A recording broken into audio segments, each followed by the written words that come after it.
Hello. So I want to take a few moments to talk about relationships and why it's seemingly so difficult these days to meet somebody that is on the same wavelength as you.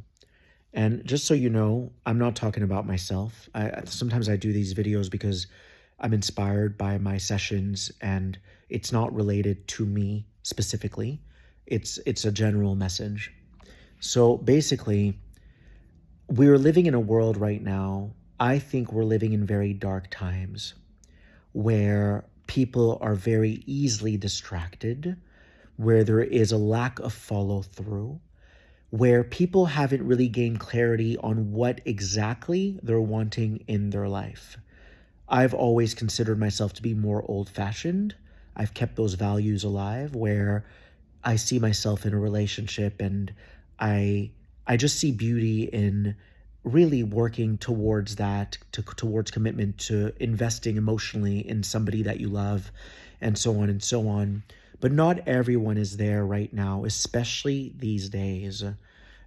People have a big FOMO going on, like a fear of missing out. And so there's plenty of fish in the sea, and they're like, ooh, I met someone nice, but I still want to explore. And I think we have to give people wiggle room to explore because different people will elicit different things in you. Like you can know who you are, but you'll feel differently around different people, right? If you're around someone who's very cerebral, you may not feel as comfortable. If you're around someone who's more soulful, you might feel very at home with them. So different people will elicit different things in you. So we do have to give people wiggle room to explore different people and so on and so on. But I do find that these days, commitment is few and far between. People are valuing, for instance, their distractions more so than settling down and sharing their life with somebody. And I don't want to generalize. This is not what this video is about. I respect everyone's journey. I think that we are living in times right now where if you're someone who's very conscious and you've done a lot of inner work on yourself and you're communicative and you're appreciative for everything that's in front of you, if someone's not at that level, it will be super clear because they're not going to take initiative to follow through or to ask you out. People are just not really conscious these days. So my advice to you is don't chase anyone. Trust that your frequency will work on your behalf. Trust that your frequency is working on your behalf. Okay? Don't chase anybody. You show up open, vulnerable, but if they're not following through, then that tells you everything. You want someone who is feeling the exact same thing as you. You're ready for a commitment. You're ready to share your life with someone. You're ready to build a home with someone. That frequency is directly connected and interacting with someone else's frequency who wants the exact same thing. But here's the caveat. You need to make sure that you're with somebody who's aware that they want the same thing.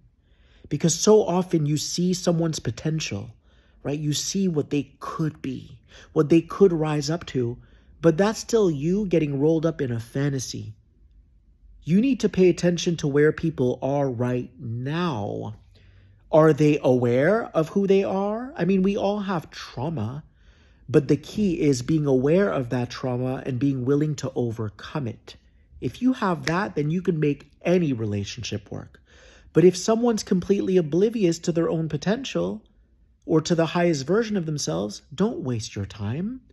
There's someone right now who's ready to commit to you, who wouldn't even flinch at the thought of committing to you. They're ready. There's someone out there right now. So if you match with somebody and you say, hey, and they haven't responded in 2 days, that lets you know it's not at the top of their priority list. Keep it moving. Don't hold on to anything because the frequency inside of you, the desire inside of you is already intermingling with someone else's desire, and you just have to trust that the universe is going to make it happen for you. That's it. You have to trust that. You also have to be okay with it not happening. But I believe that every desire we have is something that is wanting to manifest through us because it's going to teach us something really deep about ourselves and about others. So that desire is alive in you because you're going to have it. Keep believing. I love you.